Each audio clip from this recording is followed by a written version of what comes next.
Hello student, এই ক্লাসে আলোচনা করব দশম শ্রেণীর কিছু গুরুত্বপূর্ণ কোশ্চেন নিয়ে।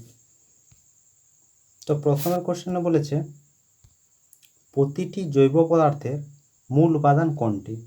অপশান এতে দিয়েছে নাইট্রোজেন, বিতে দিয়েছে অক্সিজেন, সিতে দিয়েছে কার্বন আর ডিতে দিয়েছে ফসফরাস। প্রতিটি জৈব পদার্থের মূল উপাদান হচ্ছে কার্বন। ঠিক আছে, এক্ষেত্রে আমাদের উত্তর হবে অপশান সি। পরের কোশ্চেন বলেছে অ্যামোনিয়াম সায়ানেট উত্তপ্ত করলে কোনটি উৎপন্ন হয়? অপশান এতে দিয়েছে অ্যামোনিয়া, বিতে দিয়েছে ইউরিয়া, সিতে দিয়েছে মিথেন আর ডিতে দিয়েছে ফর্মিক অ্যাসিড। এক্ষেত্রে আমাদের উত্তর হবে অপশান বি, অর্থাৎ ইউরিয়া। অ্যামোনিয়াম সালফেটকে উত্তপ্ত করলে ইউরিয়া পাওয়া যায়। এরপর কোশ্চেন বলেছে যে মিথেন অণু HCH কোণের মান কত? মিথেনের ক্ষেত্রে সংকেতটা একটু তোমাদেরকে জানতে হবে। মিথেনের ক্ষেত্রে সংকেত হয় CH4।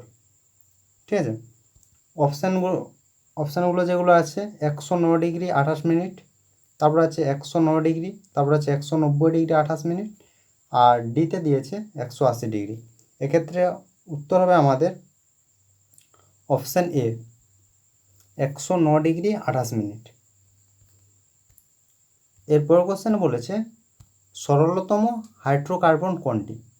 সরলতম হাইড্রোকার্বন কোনটি?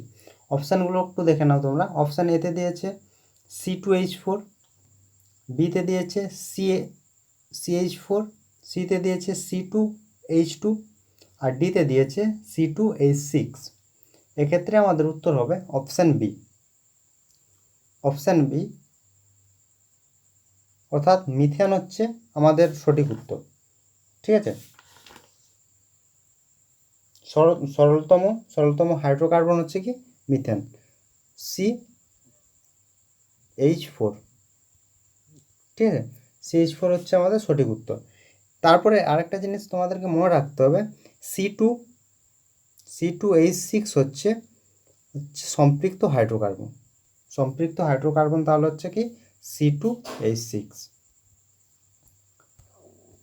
এরপর তোমাদেরকে যেগুলো জানতে হবে সেটা হচ্ছে কি মেন কনসেপ্টগুলো, যে জৈব রসায়নের যে যৌগগুলো আছে সেই যৌগগুলোর মেন কনসেপ্টগুলো। হাইড্রোকার্বনকে হচ্ছে দুই ভাগে ভাগ করা যায়। একটা হচ্ছে সম্পৃক্ত হাইড্রোকার্বন আর একটা হচ্ছে অসম্পৃক্ত হাইড্রোকার্বন। যে সম্পৃক্ত হাইড্রোকার্বনকে বলা হয় কি অ্যালকেন। তাহলে সম্পৃক্ত হাইড্রোকার্বনকে বলা হয় কি অ্যালকেন। তার এইগুলো হচ্ছে কি সাধারণ সংকেত যেটা সেটা জানতে হয়। কারণ অ্যালকেনের সাধারণ সংকেত হচ্ছে C6H2N+2। এটা হচ্ছে কি অ্যালকেনের সাধারণ সংকেত। এই এনের মান পরিবর্তনের সঙ্গে সঙ্গে নামের পরিবর্তন হয়। আর অসম্পৃক্ত হাইড্রোকার্বনকে আবার দুই ভাগে ভাগ করা যায়, একটা হচ্ছে অ্যালকিন আর একটা হচ্ছে অ্যালকাইন। অ্যালকিনের সাধারণ সংকেত হচ্ছে CnH2n। এটা হচ্ছে অ্যালকিনের সাধারণ সংকেত। আর অ্যালকাইনের সাধারণ সংকেত হচ্ছে CnH2n-2। এটা হচ্ছে কি অ্যালকাইনের সাধারণ সংকেত। তাহলে এর কিছুগুলো আমরা উদাহরণ একটু দেখে নিই। এর ইউপিএক নামকরণ যেগুলো হয় সেগুলো একটু আমরা দেখে নিচ্ছি। প্রথম বলেছে ইউপিএক নামকরণ হচ্ছে কার? অ্যালকেনের। ঠিক আছে, তার আগে আরেকটা জিনিস তোমাদেরকে বলে দিচ্ছি যে সি এর নামের উপর ডিপেন্ড করে এই অ্যালকিন, অ্যালকাইন, ঠিক আছে, এইগুলোর নাম আসে। ঠিক আছে, সি বলতে কি, সি হচ্ছে এখানে যে কার্বন থাকে, তারপর যে কার্বন থাকে সেটা হচ্ছে সি। ঠিক আছে, সি ধরো C2 আছে, তাহলে সেক্ষেত্রে তার নাম কী হবে? C3 আছে, তার ক্ষেত্রে নামও কী হবে সেটা একটু আগে তোমাদেরকে জানতে হবে। ফার্স্ট হচ্ছে কি, যে যদি কার্বনের পরিমাণ যদি একটা থাকে, কারণ সি এর পরিমাণ যদি 1 হয়, অর্থাৎ N=, যদি 1 হয়, ফর্মুলাগুলো তোমাদেরকে বললাম, আরেকবার বলে দেবো। N এর মান যদি 1 হয়, অর্থাৎ কার্বনের পরিমাণ যদি 1 হয়, তাহলে তখন হয় কি মিথ।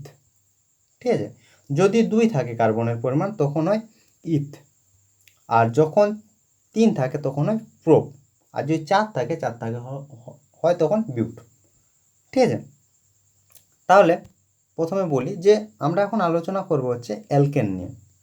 অ্যালকেনের তাহলে অ্যালকেন আলোচনার আগে আমাদেরকে জানতে হবে অ্যালকেনের সাধারণ সংকেত কি। অ্যালকেনের সাধারণ সংকেত তোমাদেরকে এক্ষুনি বললাম, CnH2n+2। তাহলে এর নাম কী হবে? এন এর মান যদি 1 হয় তাহলে তাহলে C1, আর এখান থেকে পাবো H, আর নিচে থাকছে N1, তাহলে 2 2 4, তাহলে CH4। তাহলে এন এর মান যখন 1 হচ্ছে, অর্থাৎ কার্বনের পরিমাণ যদি একটা থাকে, তখন তার সংকেত হচ্ছে কি CH4 যদি হয় তখন কি তার সাধারণ নাম হয় কি মিথেন। অ্যালকেনের প্রতিটা যে যৌগগুলো থাকে তার নাম হয় শেষটা হচ্ছে ইন দিয়ে, ঠিক আছে। এখান থেকে তোমরা বুঝতে অ্যালকেন, তাহলে এখান থেকে আসছে ইন। তাহলে কার্বনের পরিমাণ যেহেতু একটা, তার জন্য হচ্ছে কি মিথ। তাহলে মিথ আর শেষে এন যোগ হয়েছে, তাহলে মিথেন হয়েছে। একই রকমভাবে কার্বনের পরিমাণ যদি 2 থাকো, তখন তার সংকেত কী হবে? তখন তার সংকেত হবে C2H, এর মান হচ্ছে 6, C2H6, এটা হচ্ছে C2H6। তাহলে তার নাম হচ্ছে ইথেন কোথা থেকে আসছে? 2 এর জন্য আর অ্যালকেনের জন্য ইন, তাহলে কি আসছে? ইথেন। একই রকমের প্রোপেন, তাহলে 3 থাকলে আমি বললাম কি 3 থাকলে প্রোপ হয়, আর যেহেতু আছে ইন শেষে, তা অ্যালকেনের ইন, তার জন্য হচ্ছে কি প্রোপেন। ঠিক আছে, সংকেতগুলো তোমরা একটু ভালো করে দেখবে, সংকেতগুলোই পরীক্ষায় দেয় যে মিথেনের সংকেত কি, প্রোপেনের সংকেত কি, বা এগুলোর ব্যবহার কী হয়, ব্যবহারগুলো আলোচনা করব। ঠিক আছে, আগে তোমরা এই জিনিসটা একটু ভালো করে লক্ষ্য করো। তারপরে হচ্ছে অ্যালকিন। ঠিক আছে, অ্যালকিনের তাহলে সাধারণ সংকেত কি? অ্যালকিনের সাধারণ সংকেত হচ্ছে CH2n। ঠিক আছে, এখানে তো এন এর মান তো 1 যদি হয় তাহলে কি হবে? C1, আরেকটা হচ্ছে কি H2। ঠিক আছে, এটা হচ্ছে কি CH, এটার ক্ষেত্রে সম্ভব নয়, কারণ একটা জিনিস হচ্ছে কার্বনের হচ্ছে 4টা বন্ড সবসময় লাগে, মানে 4টা হাত, কার্বনের 4টা হাত। ঠিক আছে, তাহলে C2 থেকে শুরু হয় এখান থেকে। আর এখানে হচ্ছে তোমাদের অ্যালকিনের ক্ষেত্রে আগে একটা জিনিস ছিল, যেমন CH4 যদি হয়, এটা থেকে সিঙ্গেল বন্ড আসে। সিঙ্গেল বন্ড বলতে কি এরকম কার্বনের 4টা হাত। ঠিক আছে, তাহলে H বলতে 4টা H, তাহলে এখানে 4টা বসেছে, 4টা। এরপরে যেটা আমি তোমাদেরকে বলছিলাম যে অ্যালকিনের ক্ষেত্রে কি হয়? অ্যালকিনের ক্ষেত্রে হয় ডবল বন্ড, C, এটা হচ্ছে ডবল বন্ড। তাহলে H, তাহলে C2 আমরা যদি অ্যালকিনের সাধারণ সংকেতে চলে যায়, তাহলে কি জানি? CnH2n। সি এর তাহলে ন্যূনতম মান, সি এর ন্যূনতম মান বা এন এর ন্যূনতম মান 2 হবে। তাহলে সেখান থেকে আমরা পাবো কত? C2 আর H4। ঠিক আছে, H4 যদি হয় তাহলে এখান থেকে আমাদের কি আসছে? 2 তো হয়ে গেছে, আর এখান থেকে আসবে তখন H2 আর হচ্ছে H2। আমি প্রথমে বলছি যে কার্বনের 4টা হাত, এটা মনে রাখো। দেখো কি করে আসছে। আমাদের সংকেত পেলাম C2H4, তাহলে এখান থেকে কি হচ্ছে? এখান থেকে আসছে কত? ডবল বন্ড পেয়েছি, ডবল বন্ড, তাহলে 2 হয়ে গেছে, তাহলে আর 2, এখানে একটা, এখানে একটা, H, এখানে H, দেখে নাও। ঠিক আছে, এটাই হচ্ছে তোমাদের হচ্ছে ডবল বন্ডের কনসেপ্ট। একটা ডবল বন্ড, তাহলে কার্বনের যেহেতু 4টা হাত বলেছি, তাহলে 2 হয়ে গেছে, তাহলে আর 2 দিতে হচ্ছে, তার জন্য এই 2 দিয়ে ফিল আপ হচ্ছে। তাহলে একই রকমভাবে এর সংকেতগুলো একটু দেখে নাও। আর এখানে অ্যালকিনের জন্য শেষে থাকবে ইথ বলতে হচ্ছে 2 কার্বন, তার জন্য ইথ, তারপর হচ্ছে কি ইন, তা হচ্ছে ইথিন। তার সাধারণ নাম হচ্ছে ইথিলিন। ঠিক আছে, একই রকমভাবে আছে প্রোপ থেকে তাহলে আসবে কি প্রোপিন। ঠিক আছে, তার সংকেত এটা সাধারণ সংকেত আর গঠন, তার সাধারণ নামটাও সঙ্গে একটু মনে রাখবে। একই রকমভাবে আছে কি অ্যালকাইন। অ্যালকাইনের ক্ষেত্রে সংকেত কী হয়, CnH2n-2। ঠিক আছে, এখান থেকে ইথ থেকে শুরু। এখানে অ্যালকাইনের ক্ষেত্রে ট্রিপল বন্ড হয়, মানে হচ্ছে C+C। ঠিক আছে, তাহলে একটা ঢুকলো, একটা H ঢুকবে। তাহলে ফার্স্ট আমাদের কি হবে, সংকেত যদি দেখা হয় তাহলে হবে C2 আর হচ্ছে C2H2। ঠিক আছে, C2H2 সংকেতগুলো একটু দেখে নেবে। এখানে তোমাদের অ্যালকাইনের ক্ষেত্রে শেষে হবে আইন। ঠিক আছে, তাহলে ইথাইন, প্রোপ তাহলে হচ্ছে প্রোপাইন। ঠিক আছে, এই গঠনগুলো তোমরা একটু দেখে নেবে, গঠন বা সংকেত, আর সাধারণ নামটা সঙ্গে। এর পরের কোশ্চেনে বলেছে যে কাঁচা ফল পাকাতে কোনটি ব্যবহার করা হয়। কাঁচা ফল পাকাতে ব্যবহার করা হয় ইথিলিন। ঠিক আছে, অপশান সি এক্ষেত্রে আমাদের সঠিক উত্তর। এরপরে হচ্ছে কিছুগুলো ব্যবহার তোমাদেরকে বলে দিচ্ছি, যে মিথেন আমরা কী কাজে ব্যবহার করি।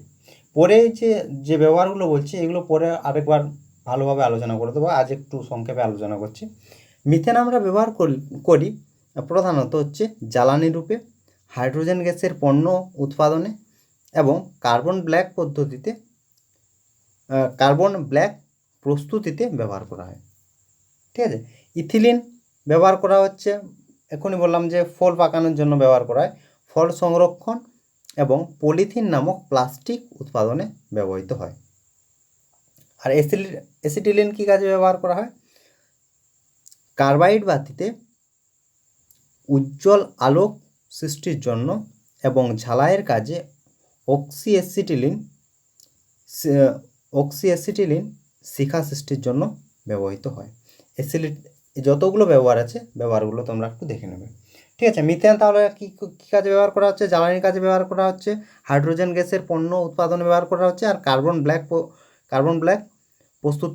প্রস্তুতিতে ব্যবহার করা হয়। ইথিলিন হচ্ছে ফল সংরক্ষণের জন্য ব্যবহার করা হয়, আর হচ্ছে পলিথিন নামক প্লাস্টিক উৎপাদনে ব্যবহার করা হয়। অ্যাসিটিলিন কি, কার্বাইড বাতিতে উজ্জ্বল আলোক সৃষ্টিতে, আর হচ্ছে ঝালাইয়ের কাজে অক্সিঅ্যাসিটিলিন শিখা সৃষ্টিতে ব্যবহার করা হয়। এরপরের কোশ্চেন বলেছে যে পিভিসির মনোমার হলো। ঠিক আছে, পিভিসির মনোমার হলো ভিনাইল ক্লোরাইড। অপশান সি এক্ষেত্রে হবে সঠিক উত্তর। তাহলে পিভিসির ফুল ফর্মও পরীক্ষা দেয়, পিভিসির ফুল ফর্ম হচ্ছে পলিভিনাইল ক্লোরাইড, আর এর মনোমারের নাম হয় ভিনাইল ক্লোরাইড। আর হচ্ছে পিভিসি কী কাজে ব্যবহার করা হয় এটা একটু দেখতে হবে। পিভিসি ব্যবহার করা হয় গামবুট, বর্ষাতি, বৈদ্যুতিক তারের আচ্ছাদন, পেট্রোকেমিক্যাল শিল্প, হোস পাইপ প্রভৃতি তৈরি করতে ব্যবহার করা হয়। আর হচ্ছে রেফ্রিজারেটরের ভেতরের অংশ, আর হচ্ছে মোটর গাড়ির বিশেষ কিছু অংশ প্রস্তুতিতে বা তৈরি করতে পিভিসি ব্যবহার করা হয়। পিভিসির ব্যবহারটা খুব ইম্পর্টেন্ট কোশ্চেন। এরপর বলেছে যে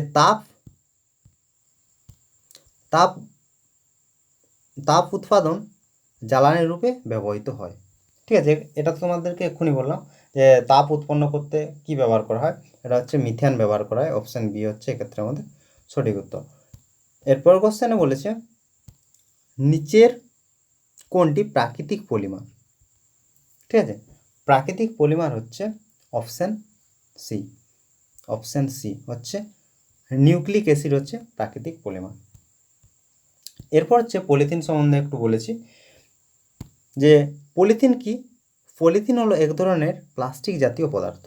ঠিক আছে, কোশ্চেন দেয় পলিথিন কি, শর্ট কোশ্চেন বা এমসিকিউ হিসেবে দিতে পারে।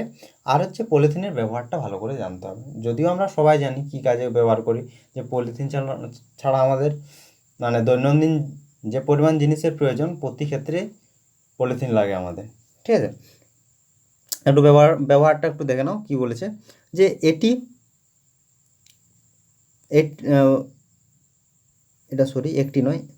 বলেছে তড়িৎ অপরিবাহী বলে ইনসুলেটর হিসেবে কাজ করে। এটা হচ্ছে খুব ইম্পর্টেন্ট। ঠিক আছে, ইনসুলেটর হিসেবে কাজ করে। আর বলছে পরীক্ষাগারের যন্ত্রপাতি তৈরি করতে ব্যবহৃত হয়।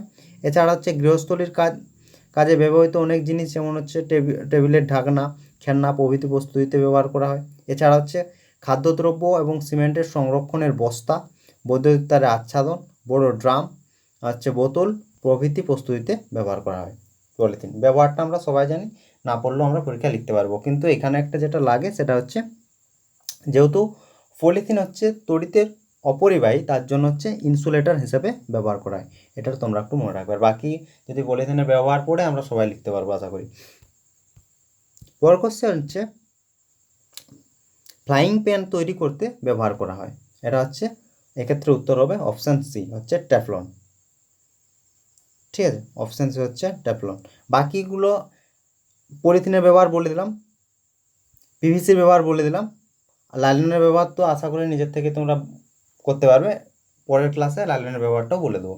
আর হচ্ছে এক্ষেত্রে আমাদের উত্তর হবে অপশান সি, ফ্লাইং প্যান তৈরি করতে ব্যবহার করা হয় টেফলন।